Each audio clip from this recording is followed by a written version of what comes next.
À deux reprises dans cette région où le quotidien est rythmé par l'urgence et l'adversité. Direction Loloni, avec une escale à Dinkena.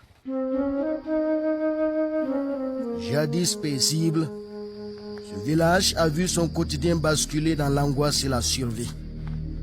Les habitants, pris dans la tourmente du terrorisme, ont enduré des mois de privation, de peur et de silence contraint.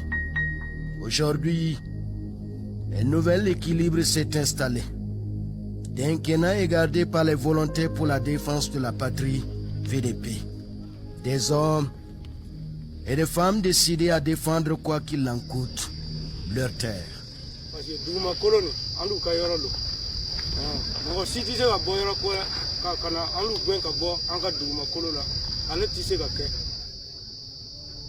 La vie reprend normalement et le drapeau flotte à nouveau. Tout de même, Dinkena n'a pas oublié ses blessures, mais elle résiste. Il garde espoir dans cette opération qui nous plonge dans l'inconnu de la forêt de Loloni.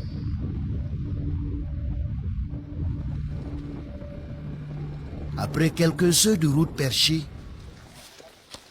la suite se fera à pied sur des dizaines de kilomètres. Ici, tous les esprits sont préparés à faire face à l'adversité et à traquer l'ennemi dans ses retranchements. Sous le soleil de canicule, les colonnes se forment et paradoxalement dans la bonne ambiance. De quoi donner de l'énergie aux combattants. Une énergie vitale pour la suite de l'opération Tourbillon vers 2.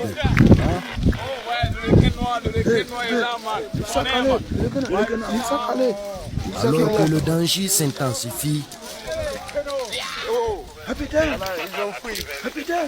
l'adrénaline monte secrètement dans les veines.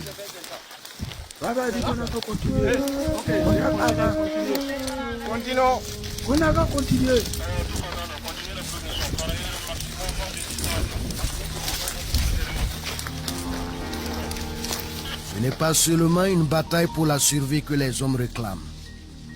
C'est une lutte pour la maîtrise du terrain, pour la neutralisation d'une menace omniprésente. Transmettez le message notre objectif. Parce que l'ennemi a toujours évité la sécurité, l'ennemi a toujours évité le contact. Ce que l'ennemi peut, c'est de nous prendre les embuscades. Mais cette fois-ci, nous allons monter sur eux.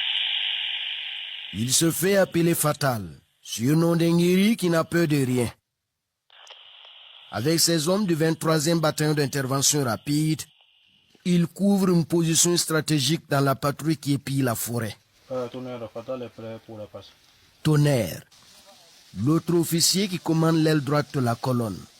Il progresse avec essentiellement des éléments du 18e BIR. Nous sommes au cœur de la forêt, endroit prisé par les terroristes pour éviter sans doute les frappes des drones de combat. Les effets abandonnés, les animaux et les traces de motos racontent une histoire de fuite et de confrontation imminente, peut-être. Chaque pas est une décision, chaque souffle est une bataille contre la fatigue, la soif aussi. Chacun ici va boire et emporter le maximum de quantité d'eau pour la suite du trajet. Peu importe la qualité du liquide. L'ambiance est colorée. À l'autre côté de la caméra, un soldat se plaît à nous capter le souvenir au bord d'une flaque boueuse. La guerre et ses contraintes commandent un mode de vie frugal. Pas de luxe pour les chasseurs de terroristes. Il faut ajouter un peu. Je vais mettre un...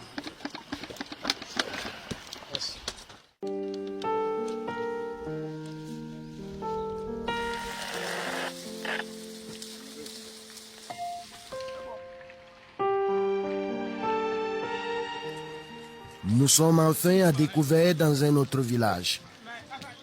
Bouemaoun est vide. Les terroristes viennent de décamper, laissant tout derrière. Le vol de bétail et de vivres semble être leur sport favori. Des bœufs par centaines dans la nature. Ils vont tous être convoyés à Solenzo. Affirmative, coordonnées correct. Par ailleurs, c'est la Pour l'instant, la chasse continue. À partir de notre position, l'ennemi Le sous-lieutenant Tonnerre coordonne avec le drone de frappe. Au fur et à mesure que nous avançons, voilà, l'ennemi refuse le contact. Il fuit permanemment. Mais nous aussi, nous allons les suivre.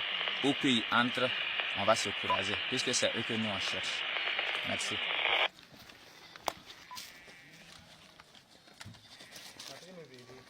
Dans les concessions,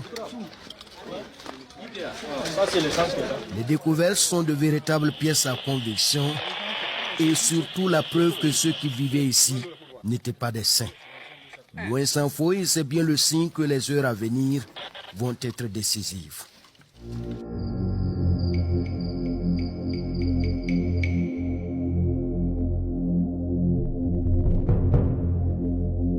Un major des terroristes de la zone. Le capitaine Pigan le sait bien pour avoir manœuvré plusieurs fois dans ce fuseau. Un peu devant comme ça là, vous pouvez aller là-bas. Oui, je suis en train de... Voilà, sommairement, puis vous repliez carrément, vous laissez à l'arrière quoi. Là c'est mieux.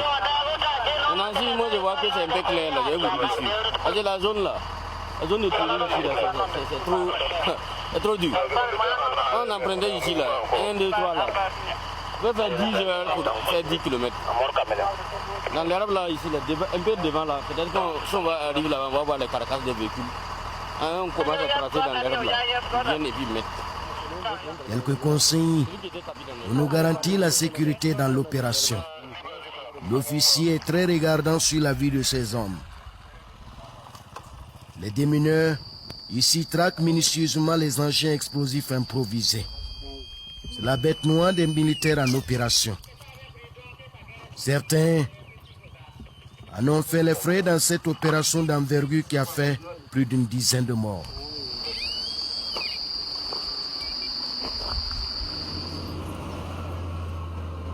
Comme à sa première phase, la mission est celle de multiples soubresauts. Les fantassins aux aguets l'emportent face à des guetteurs rusés et toujours en fuite. Tiaou, Ulkoum, Poura, des villages habités mais apurés. La destination dit est à une dizaine de kilomètres. Le capitaine Pinga, un rocher parmi les hommes, est prêt à prendre l'ennemi de face. Mais déjà, on nous annonce que les terroristes sont en train de prendre le large. La localité est bordée par le fleuve Sourou. Moto, blindés et pick-up rasent le sol et en un temps record, le parachutiste commando et ses hommes encerclent le village.